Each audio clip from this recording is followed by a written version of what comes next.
September 11th, 2001. Billions vanished in minutes. A real estate mogul who had just signed the biggest contract of his life watched his towers collapse into dust. A 99-year lease worth billions.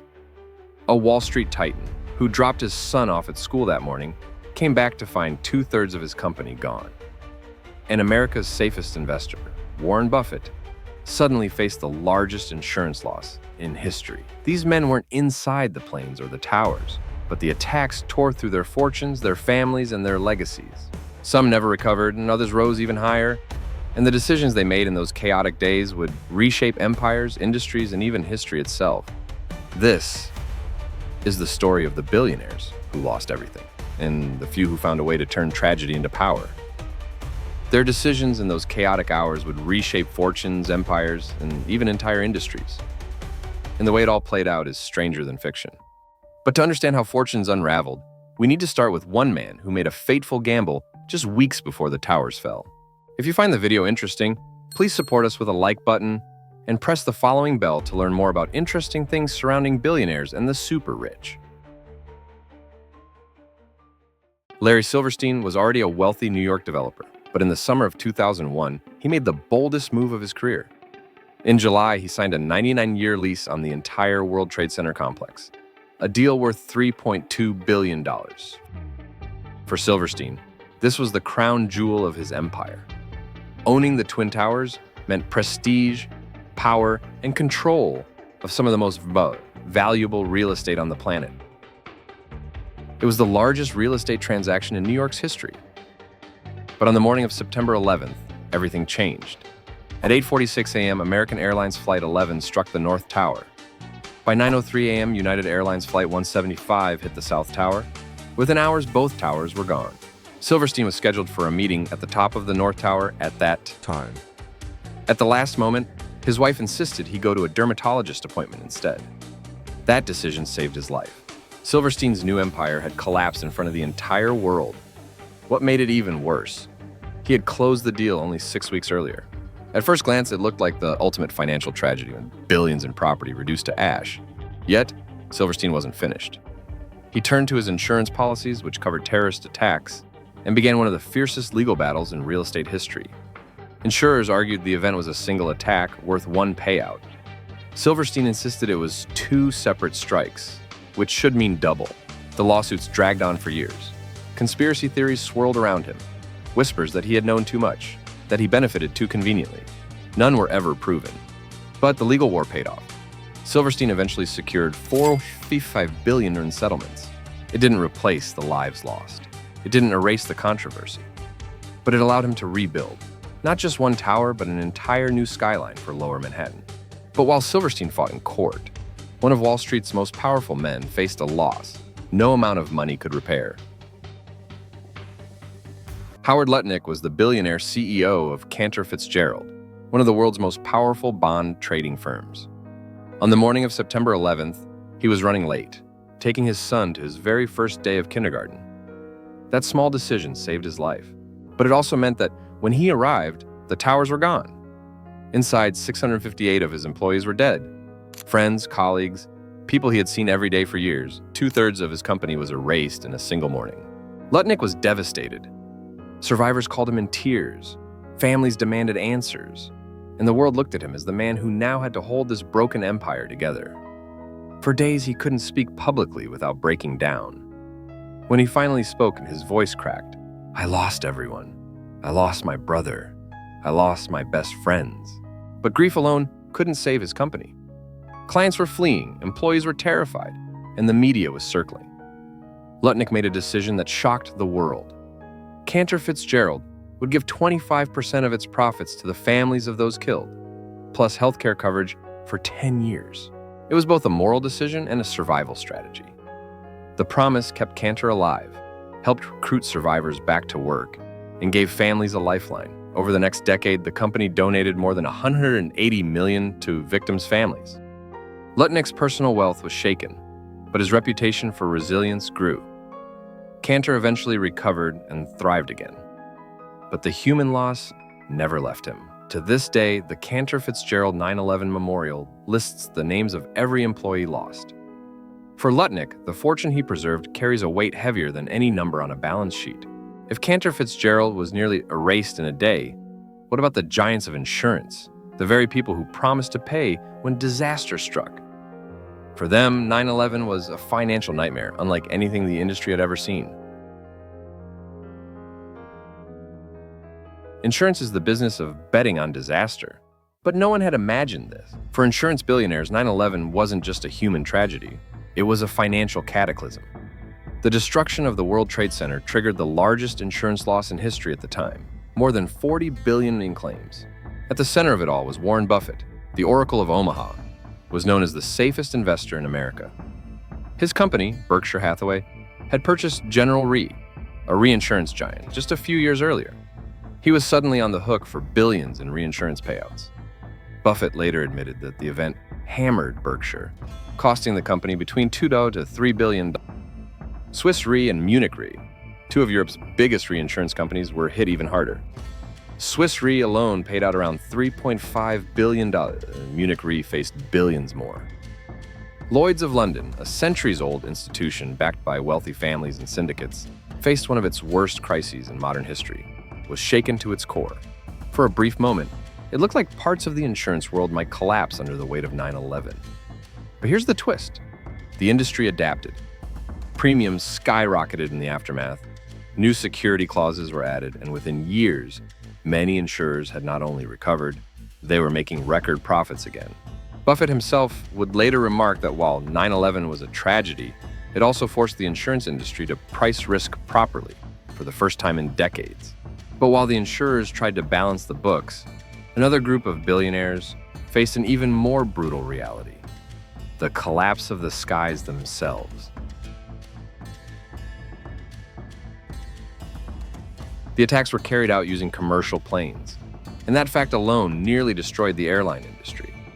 American Airlines and United Airlines were directly involved, and in the weeks that followed, travelers around the world were terrified of flying. Shares of UAL Corporation, United's parent company, plummeted 42%. AMR Corporation, American Airlines' parent, lost 39% of its value almost overnight. Billionaire investors who had poured fortunes into airlines saw billions vanish in days. Fear of flying spread like wildfire. Airports turned into ghost towns. Business travel halted. Airlines were forced to cut flights, lay off thousands of workers, and beg for government bailouts just to survive. Congress passed a $15 billion bailout to keep the industry alive. For wealthy shareholders, it was one of the fastest and most brutal wealth destructions in modern history. Some never returned to pre-9/11 levels. The fear of flying reshaped travel for years. Security lines, checkpoints, and federal oversight became part of everyday life. And for those who had fortunes tied to airlines, the golden age of air travel profits was over. Richard Branson, the flamboyant billionaire founder of Virgin Atlantic, described it as the darkest period in aviation history. Yet while commercial airlines struggled, another group quietly benefited: private jet moguls. Wealthy elites who no longer trusted public flights turned to charters and private aviation, creating fortunes for companies like NetJets. But even as planes sat empty, the shockwaves reached deeper, hitting the legendary Dynasties of Wall Street itself.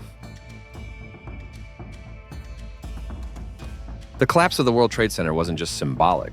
It physically wiped out the beating heart of global finance. Banks, hedge funds, and investment houses all lost offices, equipment, and people. The Rockefeller heirs, who had once overseen the building of the original towers, watched their legacy scarred. Goldman Sachs scrambled to relocate its staff to New Jersey. Lehman Brothers suffered chaos that some later argued weakened it before its collapse in 2008.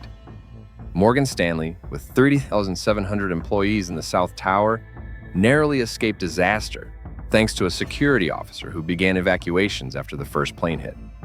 Private equity giants like Henry Kravis of KKR saw billions evaporate in the market crash that followed. Trading was halted for nearly a week, the longest closure since the Great Depression. When markets reopened, the Dow Jones dropped 684 points in a single day, wiping out $1.4 trillion in value. For America's billionaire dynasties, it was the financial equivalent of an earthquake. Many had diversified portfolios and recovered over time, but the sheer shock of watching entire fortunes swing in days left scars. Yet, as history has shown again and again, not every fortune stays buried. In the ruins of 9/11, some billionaires found ways to rise even higher.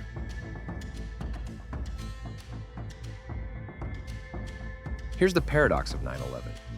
While some billionaires saw their fortunes crumble, others quietly positioned themselves to grow even wealthier. Larry Silverstein, after years of litigation, walked away with $455 billion in insurance money. He rebuilt parts of the site, including 7 World Trade Center and eventually 1 World Trade Center, the new Freedom Tower. Howard Lutnick, despite losing 2/3 of his workforce, kept Cantor Fitzgerald alive and profitable. Within years, the firm had not only survived but expanded globally, making Lutnick one of Wall Street's most resilient figures. Defense contractors like Lockheed Martin and Raytheon saw fortunes surge as America's military spending exploded in the war on terror. Billionaires tied to oil and energy, like members of the Saudi royal family and American oil tycoons, reaped the rewards of rising oil prices. For some, 9/11 was the end. For others, it was the beginning of a new empire.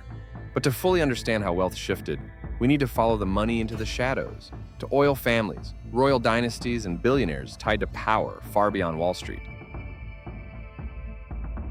One of the strangest and most controversial stories after 9/11 was the quiet departure of the bin Laden family.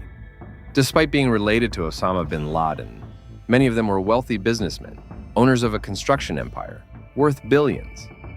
In the days after the attacks, they were flown out of the US on private jets, under government approval. The Saudi royal family, already sitting on vast oil wealth, suddenly found themselves under a microscope. 15 of the 19 hijackers were Saudi nationals, sparking questions that echoed through Washington boardrooms and oil markets alike. Yet financially, Saudi Arabia grew stronger. Oil prices rose as wars unfolded. Billionaire stakeholders in Saudi Aramco and U.S. oil families like the Kochs, Halliburton-linked executives, and Texas magnates saw profits climb. It was a paradox. While suspicions surrounded Saudi elites, the global dependence on oil meant their fortunes expanded. But oil wasn't the only industry transformed. A new class of billionaires was about to rise in security, surveillance, and war contracting.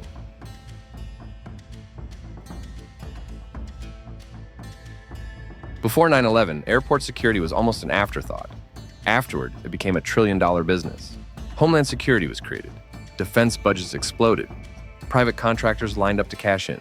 Peter Thiel's Palantir, once a small startup, became a powerhouse supplying data analysis tools to track terrorists. Eric Prince's Blackwater, a private military company, secured billion-dollar contracts overseas. Billionaires tied to surveillance tech, biometrics, and cyber defense saw fortunes skyrocket. A new security economy was born. And from it, a new generation of billionaires emerged. In many ways, the true legacy of 9/11 wasn't just the rebuilding of towers, but the permanent transformation of wealth into industries designed to prevent the next catastrophe. September 11th was more than a national tragedy. It was a financial earthquake that toppled towers, fortunes, and dynasties. Larry Silverstein saw his empire collapse, yet fought back in court. Howard Lutnick buried 2/3 of his company, yet rebuilt stronger.